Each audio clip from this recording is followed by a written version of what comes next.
여러분 안녕하십니까? 나눔과 배려를 실천하는 복지TV 전북방송이 7월 15일 월요일에 보내드리는 이슈 브리핑 전북입니다. 지난 1일 서울시청역 부근에서 한밤중에 승용차 한 대가 역주행을 하다 인도로 돌진해 보행자를 덮쳤습니다. 이 사고로 9명의 사망자를 포함해 모두 15명의 사상자가 발생했습니다. 당시 사고를 낸 운전자 차모 씨는 차량이 급발진했다고 주장하고 있습니다. 하지만 사고 당시 영상과 전문가 분석 결과 차량이 정상적으로 제동되었던 것으로 나타났습니다. 노컷 뉴스에 따르면 가해 차량 운전자인 차모 씨는 지난해 버스 운전기사로서의 운전 능력 평가에서 종합적으로는 적합 평가를 받은 것으로 확인됐습니다. 다만 세부 항목별로는 움직이는 물체의 속도를 지각하거나 예측하는 능력, 위험 요인에 대처하는 능력 등에서 미흡 또는 불량 등급을 받은 것으로 나타났습니다.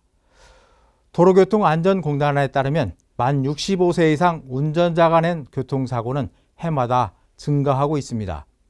지난 2020년 3만 건에서 지난해 3만 9천여 건으로 3년 새 27.5%나 늘었습니다. 지난해 자동차 보험 가입자를 대상으로 한 사고일 조사에서도 65세 이상 고령 운전자가 65세 미만 운전자보다 13% 사고를 더 많이 낸 것으로 나타났습니다.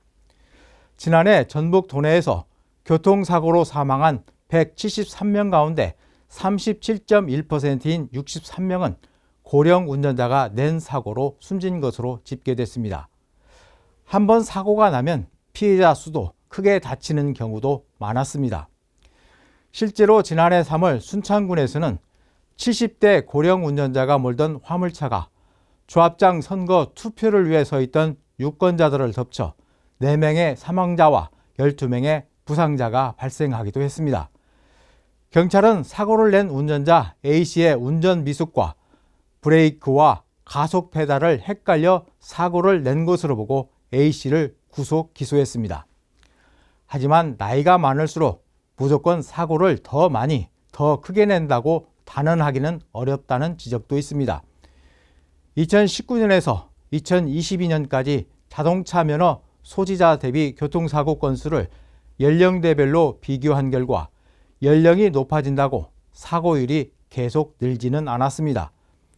그렇다고 고령자에 대한 면허증 자진 반납도 쉽지 않습니다. 일정 나이를 기준으로 한 면허증 반납 움직임에 대해 고령자들의 반발이 만만치 않기 때문입니다.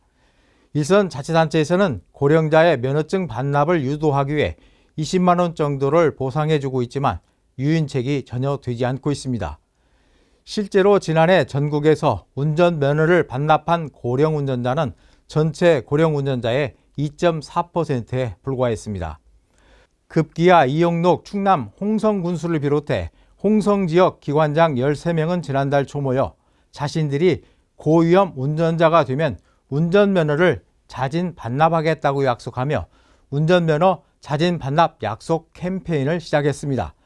하지만 실질적으로 노인 인구가 많은 농촌, 도서 산간 지역에서는 교통 인프라가 부족하고 이동수단이 마땅치 않은 상황에서 운전하지 못하도록 강제할 수 없는 것이 현실이기도 합니다. 경찰청에 따르면 65세 이상 운전면허 소지자는 지난해 474만여 명으로 5년 전보다 42.3%나 증가했으며 2040년에는 1,300만 명까지 늘어날 것으로 예상되고 있습니다. 전문가들은 고령 운전자의 운전을 줄일 수 없다면 비상자동 제동장치 보급이나 급발진 논란이 반복되고 있는 만큼 브레이크와 가속장치 주변에 페달 블랙박스를 달아야 한다는 주장을 하고 있습니다.